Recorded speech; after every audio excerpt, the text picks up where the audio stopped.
Lep pozdrav vsem zbranim na današnjem srečanju, kjer se bomo pogovorili o zelenem prehodu in vplivu slovenske politike na ukrepe, ki sledijo. Prav lep pozdrav gospodu Knežaku iz Socialnih demokratov, s katerim bova danes spregovorila veliko o prihodnosti, o zelenem prehodu, o potrebah slovenskega gospodarstva po prilagoditvi in seveda tudi o potrebah slovenske države po prilagoditvi in tem, da postane okolju bolj prijazno. Gospod Knežak, lahko uvodoma povprašam, kakšen je pogled vaše stranke na zeleni prehod? Se vam zdi, da bo ta prehod bolj strošek ali bolj priložnost za Slovenijo? Ja, najprej hvala za povabilo, več kot aktualna tematika današnjih dni in pa predvsem naslednjih let. Ja, tisto, kar ste uvodoma omenili, jaz mislim, da bo oboje, ne? Da bo tako na eni strani strošek, hkrati pa mi Socialni demokrati vidimo v tej zeleni transformaciji na veliko priložnost, ne? Zadeve, ki jih moramo postoriti glede na zaskrbljujoče IPCC-jeva poročila v lanskem letu o spremembah v okolju, seveda zmanjševanje emisij, nizkoogljična družba do leta 2050, imamo kot družba kar precej nalog, pa bi rekel relativno kratko časovno obdobje, ne. Rezultati niso dobri, tako da grejo v smeri, ki so načrtovali znanstveniki, pa vendarle na časovnici nas prehitevajo za dobrih 10 let, ne, tako da je pred nami neko intenzivno obdobje, ki se bomo mogli resno ukvarjati z tem zelenim prehodom, ne. Omenili ste, da so rezultati v bistvu praktično slabši od pričakovanj, govoriva seveda na globalnem nivoju. Se vam zdi, da bi začeli lahko upočasnjevati poslabšanje stanja z kakšnimi globalnimi ukrepi? Bi bilo to lahko na nivoju držav? Gre tukaj za potrebno po spremembi, ne vem, tudi davčne politike? Ja, jaz mislim, da je ta v bistvu problematika je multidisciplinarna, ne, zajema ne področje, bi rekel, če gledam s strani zakonodaje nekega posameznega ministrstva, ampak je to seveda naloga vseh ministrstev, ne, od gospodarskega, finančnega, razvoj, šolstvo, vse so zadeve, ki so vključene ki bodo vključene v naslednjih letih v dajanje odgovorov, kako zmanjšati emisije in pa nenazadnje, kako postati tudi brezogljična družba. Spravi, seveda je to tema, ki se dotika praktično vsakega posameznika, vsakega gospodarskega subjekta, vsake občine, regije in države. Pa vendarle, če poskušava umestiti Slovenijo v to področje, ne. Slovenija velja kot zelena dežela. Dežela, ki je 60% in več pokrita z gozdom, ki ima relativno dobro razvito tudi gospodarstvo. Mislite, da bi lahko bil eden izmed ciljev Slovenije, da postanemo med prvimi deželami, ki bi bili carbon neutral? Kajti vemo, na eni strani produciramo precej emisij, na drugi strani pa jih z takšno površino gozda tudi precej nevtraliziramo. Ja, mislim, da smo lahko veseli, da živimo v tako lepi deželi, kot ste omenili, tako velika pokritost z gozdovi, nenazadnje imamo kot ena redkih držav tudi ta luksus, da imamo čisto pitno vodo, ne, odpreš pipo, pa nam priteče voda, ki imamo cel svet na nekih plastenkah in podobno, ne. Jaz mislim, da bi morali biti na tem področju bolj ambiciozni, ne. Smo pa leta spali, nismo precej naredili, tako da nas v naslednjih 10 letih, vsaj kar se tiče tudi prestrukturiranja dela gospodarstva, ne, če tle imam v mislih trenutno Šaleško regijo, ne, ker je povezan seveda z precejšnjim številom zaposlenih v tej regiji prestrukturiranjem gospodarstva.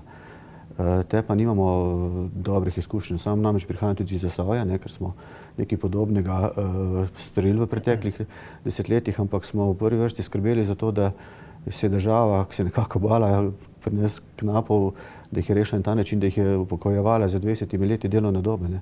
Moji kolegi stari 40 let so dobili to relativno dobre penzije, ne. Znanja, ki pa so imeli v teh poklicih pa niso prenesli. Edino firma, ki je ostala, je tisto upravljanje stanovanjskega fonda, ne. In to napako ne smemo ponoviti tudi pri zapiranju rudnika, recimo zelo konkretno v Velenju, ne. Če imamo na eni strani, dajmo reči, gospodarski del, ki velja kot tisti, ki izpušča emisije, in imamo seveda na drugi strani tudi individualne posameznike, ki živijo v stavbah in se vozijo na delo in prostočasno. Seveda v tem delu pridemo do energetske varčnosti stavbnega fonda in pa do trajnostne mobilnosti. In odgovor, ki ga ves čas iščejo strokovnjaki, je, ali je bolje investirati v pridobivanje dodatne energije ali je bolje investirati v znižano porabo. Kakšno je tukaj vaš vidik? Ja, zanimivo. Jaz bi rekel, da v bistvu nenazadnje poznamo tudi problematiko, ne, vemo tudi, primer v Sloveniji je največ, kar se tiče emisij, je promet, ne, predstavlja promet. Tu se vsa politika nekako vemo, v katero smeri treba iti, ne. Spodbujanje javnega prevoza, brezplačnega javnega prevoza, ne. Nekaj smo začeli, neke posodobitve preko pri vlakovnem, tem potniškem prometu, da imamo nenazadnje vlak, kjer imaš možnost priklopa na internet in podobne zadeve. Znana parola tovornjake na vlake, ne, isto onesnaževalci, skratka, primestje, javni promet, spodbujanje, nenazadnje kolesarska mreža smo naredili po celi Sloveniji, spodbujanja kolesarjenja, dostava, mestni promet, obmestni promet. Nenazadnje tudi posodobitve te ceste. Mislim, z Maribora, če imaš danes, ne vem, potovati z vlakom v Koper, ti je to celodnevni podvig, ne, tako da za tistih par kilometrov.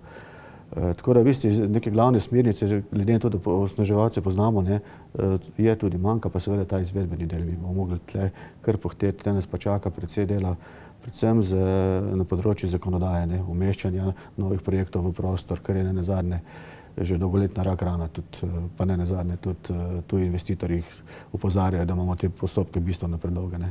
Čas, ki ga pa imamo na razpolago, bo pa zahteval, da najprej se lotimo te vrste zakonodaje, ne.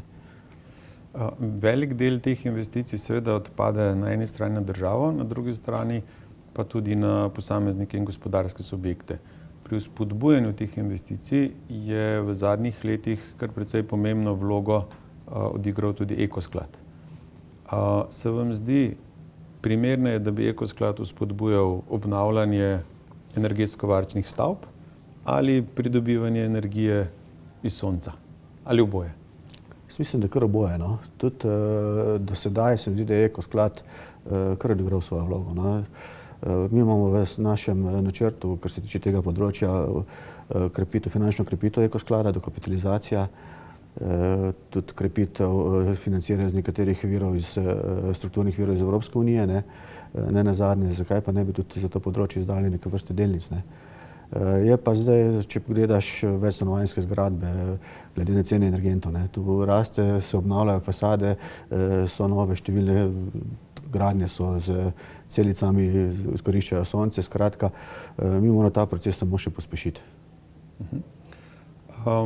In če imamo na eni strani zdaj privatne vlagatelje, se vam zdi, da bi lahko nad tem z nekim pozitivnim vzgledom delovala tudi država, da bi investicije, ki jih izvaja, bile tudi ekološko prijazne oziroma okolju prijaznejše? Seveda, da bi mogla biti prva, ki stoji za tem projektom. Čeprav moram reči, da tle, vsaj kar se tiče na lokalni ravni, so to pobudo že prevzele občine. Recimo energetska sanacija šol, športnih objektov, ne. To je vse v končni fazi bremeni občinske proračune, ti jemlje neka razvojna sredstva, da jih daje že neko ogrevanje in so precej, po celi Sloveniji so precej lotili se teh energetske sanacije od občinskih stavb, kot sem rekel, na šolskem področju. Tako da seveda država je pa tudi velika uporabnica, ne vem pa, če imamo glih neke zgledne primere, da so državne stavbe že neke energetske učinkovite oziroma da izrabljajo te vire. Se pravi, priložnosti več kot dovolj, ja. Če poskušamo morda za hipec pogledati proti gospodarstvu. V tem času se predvsem dražijo energenti iz različnih vzrokov, ampak energija se draži dvakrat, trikrat, štirikrat, petkratni večji bodo stroški, ki so povezani ali z elektriko, plinom ali drugimi viri. Kako vi ocenjujete danes stanje gospodarstva in kako se gospodarstvo lahko sooča z temi novimi dejstvi? Ja, zdaj, kar se tega tiče, v zadnjih 2 letih smo imeli, vsaj po našem mnenju, neka prelomna dogodka. To je bilo razglasitev pandemije in lockdown komplet storitvenih dejavnosti, posledično prekinitev pa motnje dobave teh preskrbovalnih verig, kar nam je povzročilo, tako da imaš danes, ne vem, od pomanjkanje elementov za avtomobilsko industrijo, že primanjkuje že železa, skratka, kopica težav. Na drugi strani so pa konec, pa bom zelo poenostavljeno povedal, konec 2020, gospodarstvo zajel nov val razvoja, pozitivni rezultati, nizko zadolževanje. Seveda je pa temu trg energetike odreagiral, večje povpraševanje, večje cene. In to je tisto, kar smo se ukvarjali v preteklih 4 mesecih, vsaj na državni politiki, da malo ublažimo ta cenovni šok za v končni fazi uporabnike, tudi gospodarstvo so tudi ukrepi. Druga je pa tisto, kar smo soočeni zadnji mesec, vojna v Ukrajini.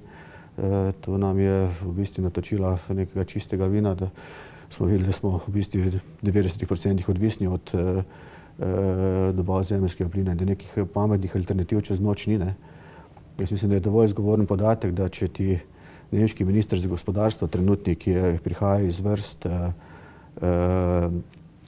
okoljevarstveni, iz zelene stranke, da ti dopušča možnost, da bodo ponovno proučili tudi delovanje oziroma zapiranje nuklearnih elektrarn, ponovno proučili tudi premogovne zaloge. Skratka, če bi to rekel, da bo nemški gospodarski minister rekel pred 3 meseci, bi rekel, da je to znanstvena fantastika.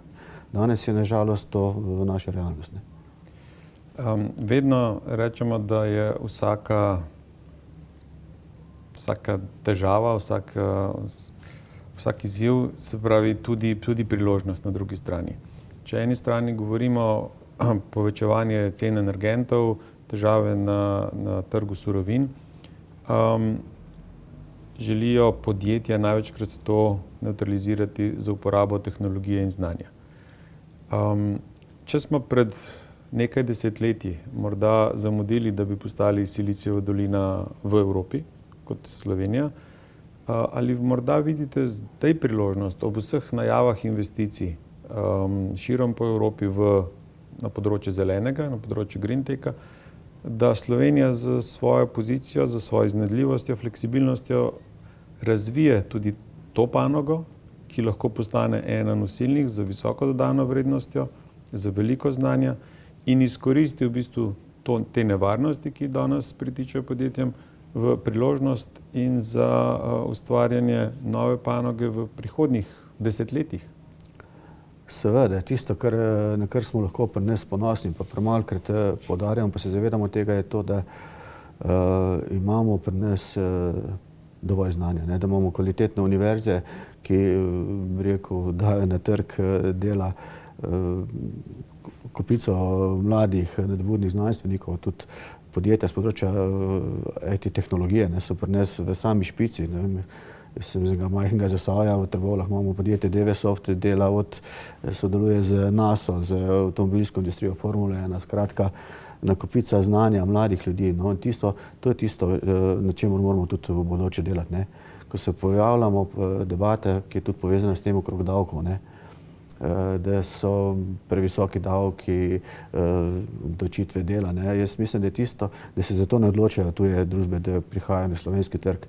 Jaz sem prepričan, da se odločajo predvsem zaradi tega, ker imamo prvo, kar je eno družbeno okolje, ker imamo relativno stabilno pravno državo, v okolje, ker imamo, kot sem rekel, razvite univerze, dovolj znanja, ne nazadnje zdravstvo, vse tisto, kar je, da smo nek stabilen trg in to je tisto, na kateri moramo tudi graditi pa vlagati v naslednjih letih. Prej ste omenili, da veliko energetskih virov oziroma veliko odvisnost od energetskih virov iz tujine. Kaj se vam zdi, bi lahko deklarirali električno energijo kot energijo prihodnosti v Sloveniji ali naj bi gradili nadaljevali graditi v bistvu še industrijo tudi na ostalih virih, za katere vidimo, kaj se lahko zelo hitro z njimi zgodi.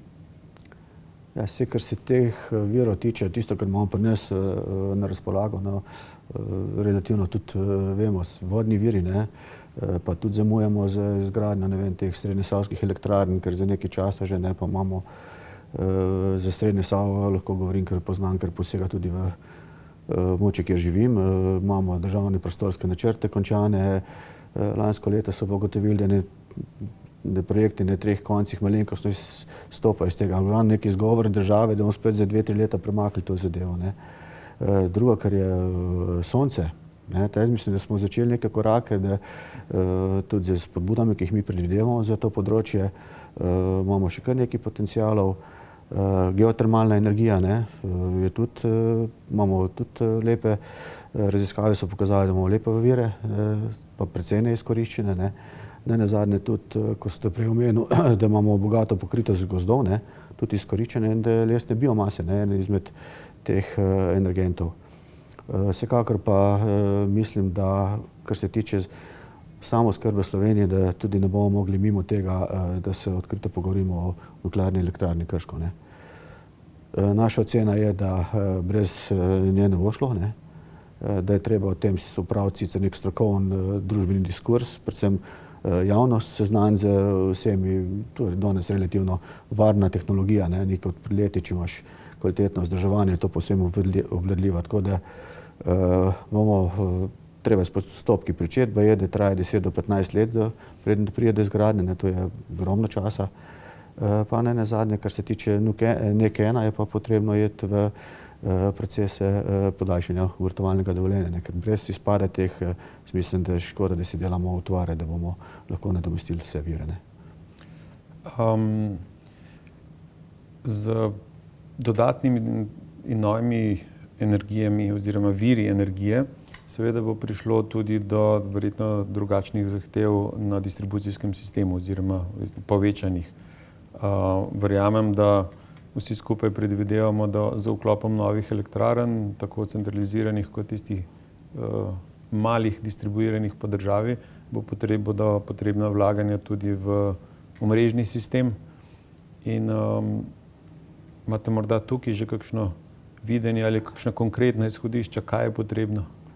Ja, mi smo imeli v poslanski skupini, mislim, da 2-3 mesece nazaj, pogovor z vodstvom teh distribucijskih podjetij slovenskih, ne. In če mi vsi se danes pogovarjamo, da bo prihodnost temeljila na elektriki z takih ali drugačnih virov, ne, opozarjajo, da bomo imeli resne težave, ker nimamo omrežja, ne, ki je sposobno vso to, kar načrtujemo, prenesti, ne. Tako da je bila prvič se slišal tudi izraz, da bomo morali v Sloveniji ponovno razmisliti o tako imenovani tretji elektrifikaciji Slovenije, ne. Tudi tako večkrat omenjene te panele, sončne elektrarne, ne. Danes je odvisno, kje si, v katerem okolju. Nimaš vse posod možnost priključiti na omrežje, ker nimamo zmogljivosti za to, ne. Tako da to pa je realnost, ne. Na drugi strani pa delamo neke všečne ukrepe, da smo prav tem elektrodistributerjem z četrtino prihodkov vzeli, ne, s temi ukrepi, da dobimo par evrov nižji položnice zdajle, in smo pa eno četrtino prihodkov, ne, ki jih nujno potrebujejo za vlaganje v to, tako da bo treba nek dogovor. Se vam zdi, da bi v ta energetski sektor, ki je danes pretežno v državni lasti oziroma je v državni lasti, da bi lahko pritegnili tudi privatne vlagatelje, ne govorim samo o sončnih elektrarnah na strehi privatnih hiš, ampak morda tudi v nekem srednjem obsegu? Jaz ne vidim nobenih zadržkov, da ta področje ne bi za namenom, kako sem rekel, da bomo mogli bistveno hitrejše narediti korake na tem področju. Sam ne vidim nobenih zadržkov, da tudi v to vključimo privat kapital, ne. V končni fazi, nenazadnje nekaj interesa je, se je že tudi izkazal, ne. In če to pomeni, da bomo te cilje, ki jih so res ambiciozni in z kratki roki dosegli, jaz ne vidim razlogov, no. Če sva zdaj se veliko pogovarjala o sedanjosti in recimo te bližnji prihodnosti, pa me zanima v bistvu vaš pogled na razvoj Slovenije v morda nekoliko bolj oddaljeni prihodnosti, v tisti, ki jo bodo živeli naši naslednje generacije, naši otroci. Vsi govorimo namreč o trajnostni naravnanosti podjetij, trajnostni naravnanosti občin in države, pa vendarle danes težko ugotavljamo, kje na neki lestvici trajnosti se nahajamo. Ugotavljamo, da smo na napačni strani, ampak ne vemo pa točno kje. Se vam zdi, da bi lahko za uvedbo nekih metod merjenja, primerjanja med podjetji pa tudi med državami lahko že naredili nek prvi korak v tem, da bi rekli, najina generacija mora priti od 10 na 8, naslednja pa od 8 na 6, kajti danes teh meril razen ogljičnega izpusta niti nimamo. Ne, je pa tisto, kar mene ohrabruje, saj kar se tiče gospodarstva, ne. Kljub temu, da država z zahtevami, pa vemo, da imamo te, kot smo že danes večkrat omenili, zelo kratko časovno obdobje, ko naj bi se pokazali tudi rezultati, so se številna, lahko govorim za ta izvozni del usmerjenega gospodarstva, že prilagodili, bistveno prehitevajo državo na tem področju, ne.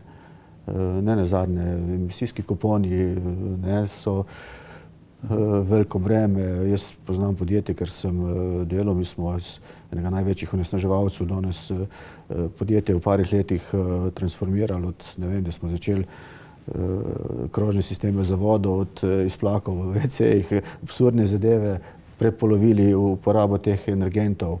Do nenazadnje, če smo hoteli sodelovati z nekaterimi multinacionalkami, ne, oni imajo pa res visoke ekološke zahteve in ekipe, ki pridejo v podjetje, ta področje prečesajo, sodelujejo v bistvu z podjetji, ki razmišljajo na jutri, z zmanjševanjem energije, varovanje okolja, ne, in ob tej lepi državi, kot smo že prej tudi omenili, ki jo imamo, ne, jaz mislim, da je naša alternativa razvoj, spodbujanje izobraževanja mladina in Slovenija. Mi ne moramo postati, bi rekel, da prodajamo samo roke. Non posli v Sloveniji nimajo dolgoročne. Nazadnje izkušnje podjetij, ki so v lanskem letu zaprli, nek so prišli samo zaradi poceni delovne sile, ki jo vidijo za par centov ceneje, 500 km nižje se selijo, ne, in ne moramo mi graditi na nizkih plačah, nenazadnje tudi s tem zagotavljamo boljšo prihodnost, kot smo prej rekla, nenazadnje tudi našim otrokom. Ne. Veliko govoriva o potrebnih investicijah za zeleni prehod. Številke, ki se tu pojavljajo, so različne, vse so pa, lahko rečemo, isti imenovalec, so velike in visoke. Denar za te investicije bo potrebno nekje generirati. Običajno na državnem nivoju to prihaja iz davkov. V tem trenutku poznamo bolj kot ne predvsem dva glavna vira, se pravi obdavčenje dela in na drugi strani obdavčenje kapitala. Pojavlja in vse glasnejši pa so tako imenovani zeleni davki. Davki, ki naj bi, s katerimi naj bi obdavčili tiste, ki onesnažujejo okolje, ki povzročajo nekaj, proti čemer se moramo danes v bistvu z vsemi temi ukrepi boriti oziroma jih naslavljati. Se vam zdi, da bi lahko v prihodnosti kategorija zelenih davkov, kakršnikoli naj bi to že bili, lahko postala ena izmed pomembnih kategorij za polnjenje tudi državnega proračuna? Sigurno se temu ne bomo mogli ne izogniti, če poznamo, ne vem, primere Švice, na kak način odvažajo odpadke, ne. Tam so že pred 20 leti kupovali vrečke za smeti, ne, v obliki nekega davka, drugače ti jih ni odpeljal, če jih nisi pakiral v te zadeve. Mi, če bomo hoteli vse to doseči, prvo, kar je bomo mogli izobražiti prebivalstvo, ne. Tukaj smo pogovorili o vseh te akcijah, ki jih počnemo. Nenazadnje seveda svoj delež bomo mogli tudi mi narediti pri sebi, tisti potrošniki, ki smo nenazadnje tudi porabniki te velike energije. Tako da, če smo glih ravno omenili tudi davke, ne, tisto, kar imamo mi v svojem programu, dajemo prioriteto, in sicer to, da gremo od obdavčitve dela do postopne obdavčitve kapitala, ne. Mi smo država z najmanjšimi obdavčitvami kapitala v Evropi, ne. Mislim, da so neke primerjalne študije okrog cirka 4% BDP-ja ostale države več poberajo. Mi dejansko nimamo ne obdavčenja, ne premoženja, se ne upamo tega projekta lotiti, celo znižujemo, ne vem, luksuzna avtomobila smo z všečnim davkom pred meseci znižali, s tem pa seveda 80 milijonov imeli v proračunu. Skratka, ena kopica tudi ostalih projektov, dolgotrajna oskrba, mi v katere ne moremo, smo tudi sprejeli zakon, ki je všečen, ampak z eno pomanjkljivostjo virov nimamo. Tisti, ki je danes rekel, smo zagotovili, treba tudi ljudem jasno povedati, da bodo trebni tudi dodatni davki. Verjetno ne, da si bomo zagotovili neko varno starost naših staršev, pa ne nazadnje tudi ne sami. Tako da mimo tega sigurno ne bomo mogli. Če se bližava proti koncu pogovora, bi sprašal, kakšni bili pa predlogi 3 ukrepov, ki bi jih vi oziroma vaša stranka predlagali, da bomo vsi skupaj imeli boljši jutri?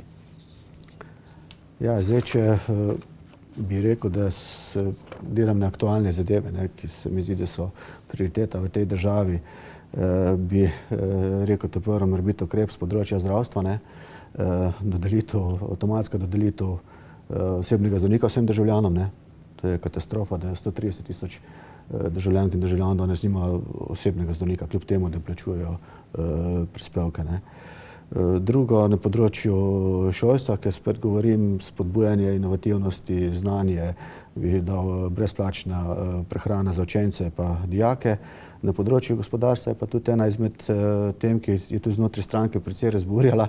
En del je pa pogovori o 32-urnem delovniku. Se da delo od doma, ki je bil bavval, smo ga v 2 letih osvojili, je postal že v preštevilnih podjetjih tudi, bi rekel, krstalnica, tudi v bodoče. Skratka, to troje. To troje.